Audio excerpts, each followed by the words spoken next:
Marianne Clyde, welcome. I went skydiving, I went Rocky Mountain climbing. Thank you so much. Got it. Thank you.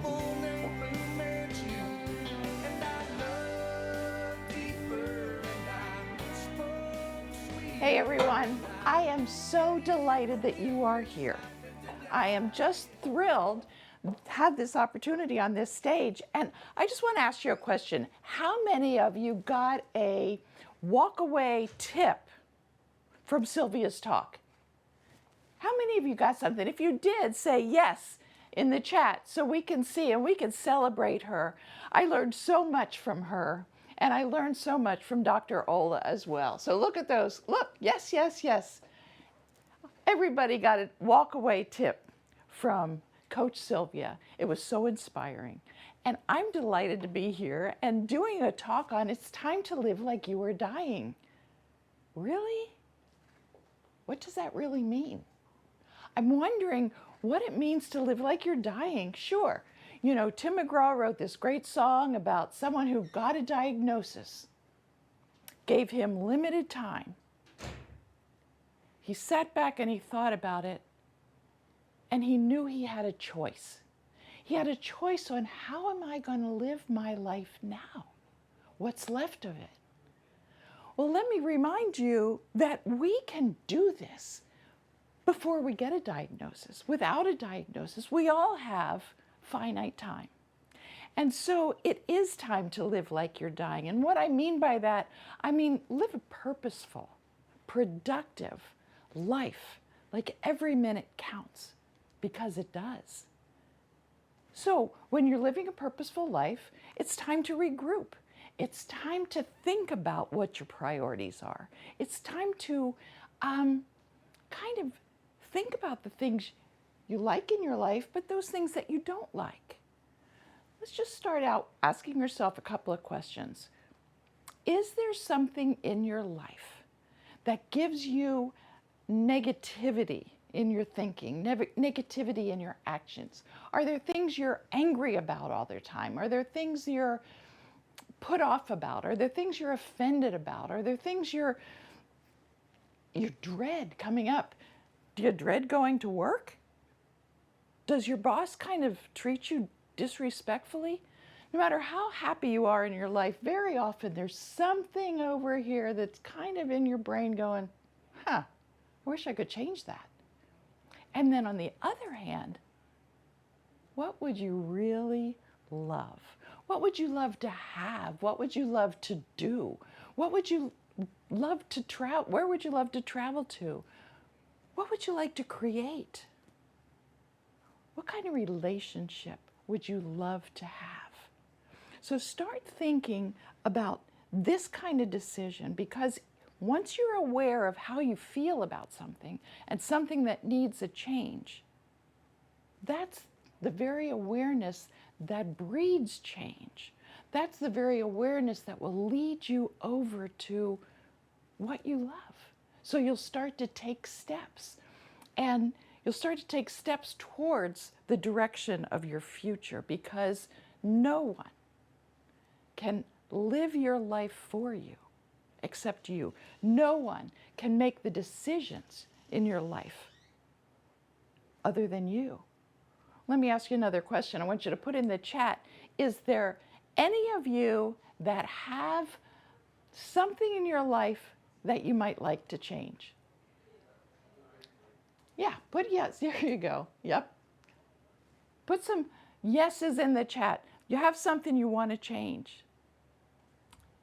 And then give me a thumbs up if there's something. You could do it in person because I see your faces. Hey there, Bob. Hey there, Tamara. Hey there, Pam. Hey there, Jacqueline. Harumi. Is there something in your life you'd like to achieve? Hi, Hannah. Is there something where you want to go? Okay. So it's time to add some color to our lives, and we're going to do that by asking ourselves some questions. And that will help you determine where you want to go, because sometimes people say to me when I say, "What's your dream?" And they'll go, "Marianne, I really don't think I have a dream. I don't really need anything or want anything. I'm sort of content where I am." Well, that's fine. I love that you're happy. Right? Right, Coral? I love that you're happy. I love that smile. So let's talk about where you want to go and what questions you're going to ask yourself, because if you don't have a dream, here's how you find your dream. And so we're going to ask ourselves, for example, what do you want to be remembered for? This will help you crystallize your dream. This picture I took off the very summit of Mount Fuji after having climbed it. And there, that sunrise morning at Mount Fuji is a beautiful place to get some inspiration and to think. So if you have places like the woods or the forest or out in your backyard that you feel inspired, go there and think about these kind of questions. Not now, wait till I'm done.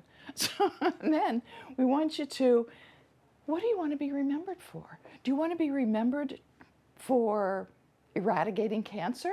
Do you want to be remembered for feeding hungry children around the world? Do you want to be remembered for being the best parent ever? Do you want to be remembered for teaching ballet to little kids? Do you want to be remembered for creating something really fabulous, to have an art studio?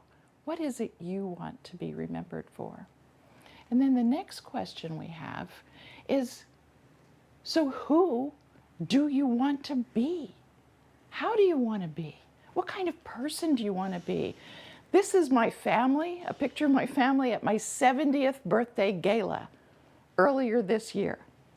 I want to be that woman who is surrounded by her family, who are inspired by her and love her and that can have fun together. They look a little crazy. We're just trying to get a family photo and it turned into a laugh fest. But so I want to be a kind of person that's loving and kind and creative. Who is it you want to be? President? Founder of a nonprofit? Who is it that you want to be? And here's a couple of questions too. Here I am in Malawi speaking to a group of about 2,000 people from the surrounding villages where we were, and we were giving away some awards, and some of those awards were given to HIV survivors, people who were living with actually HIV and making things that were a difference in their lives. And it's so important to know that even if you have a diagnosis like Tim McGraw, that he was singing about, there are things you can do today, tomorrow, next week, things you can do, things you can say to people, ways you can encourage people. And this woman was just so delighted that her work was recognized. And your work should be recognized. You each have a special calling in the world. Bob and Wanda and Marvin, you have a calling in this world. And nobody can have that calling for you, and nobody can stop that calling but you. You know, we think, well, if my spouse would change, if my kids would just answer a text, for Pete's sake, right? Any of your kids don't answer your text? We can figure out how to be that person that's going to help them change their attitudes and their responsiveness. So what do you want to change? What do you want to change in the world? And another way of saying that question is, how would you like to impact the world? What is the impact you'd like to make? I know some really powerful people who have started not having a vision and become a well-known comedian because what they liked was telling stories. I know people who wished they had a lot more money but thought, oh, that's not for me. But because they made a plan, they came up with how they were going to change the world. And so you also have this stuff inside of you.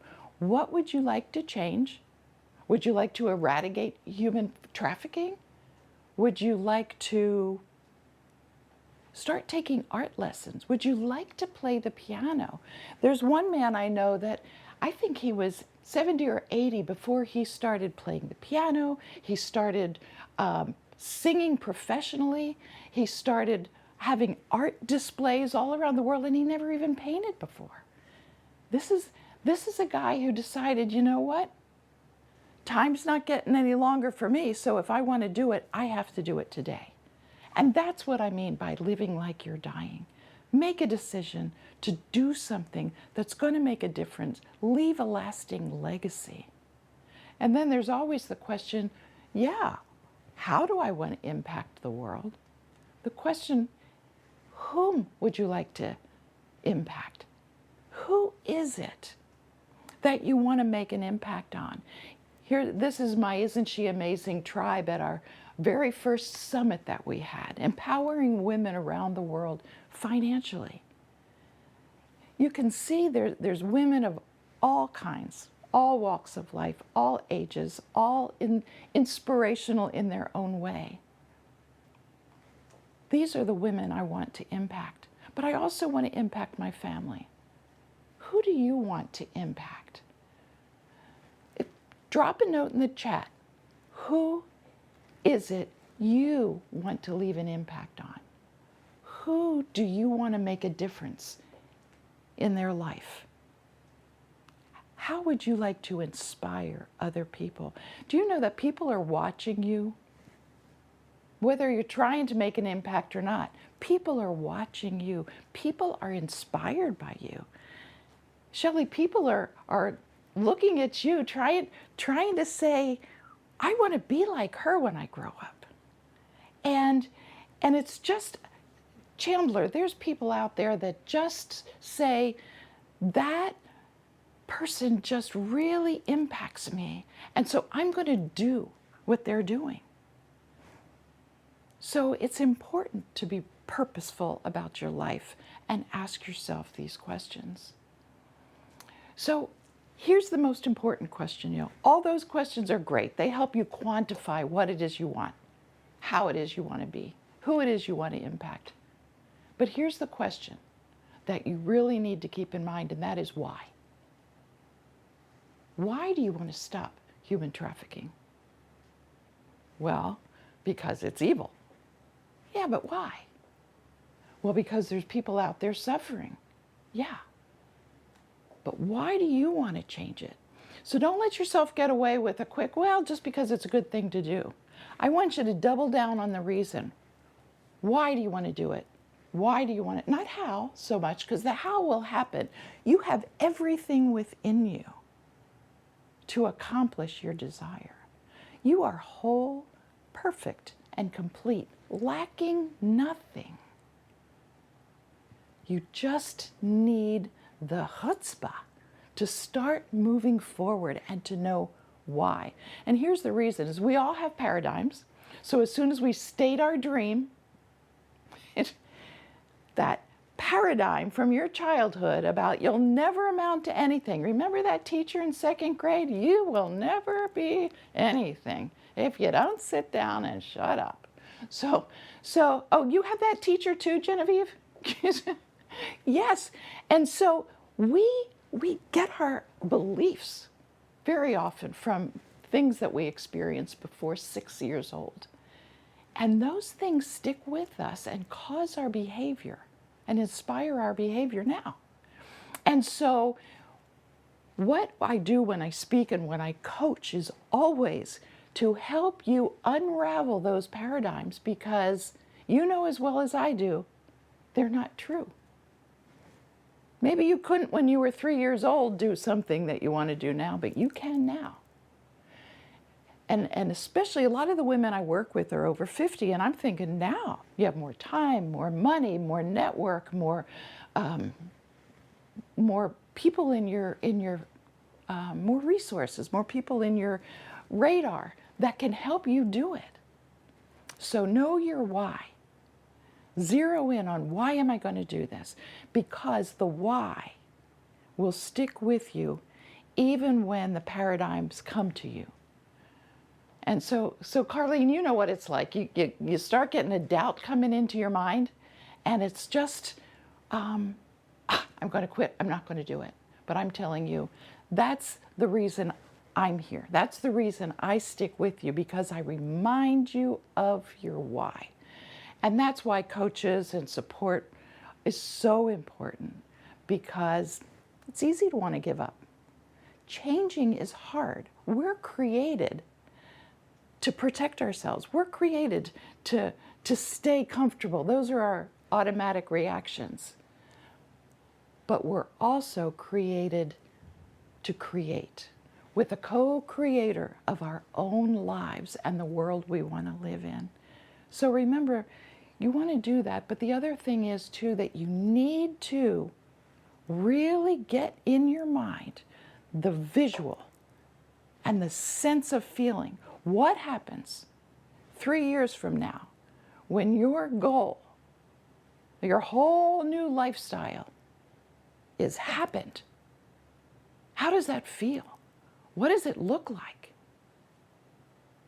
And then you want to hear it and see it and feel it, and who's there with you. And even when you pray, let this happen, let this happen, let this happen. Get a sharp picture in your head when you're doing that, when you're thinking about it, when you're talking about it, and think about that in various situations of what it's going to feel like when you are where you want to be. And then, and only then, can you own it. You have a goal. I had a goal of giving a TEDx talk a year ago. And here's the final picture of, yes, it happened. I owned it. I found my team. I got a coach. I made a speech. I talked about my travels around the world, healing trauma, and how I've helped people move from this place to this place. It's in their lives, they felt like they couldn't go on, whether they were trafficking victims or child soldiers or amputees from a civil war, rape victims.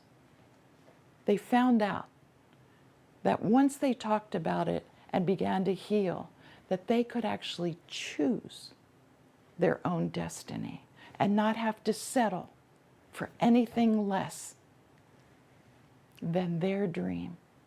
And I know I don't want you to settle for anything less than your dream.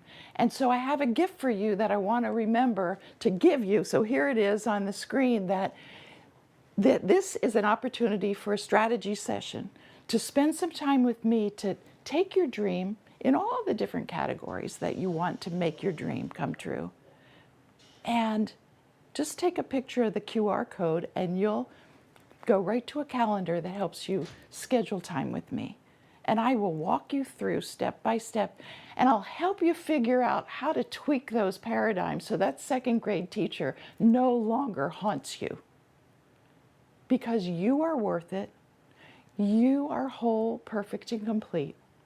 And your dream is an important part of increasing the energy on the planet. And God knows, these days we need that. So we need you. So I want to thank you for taking time with me today. And grab that strategy session. And you might want to grab the book. It's really good. So thank you very much for being here.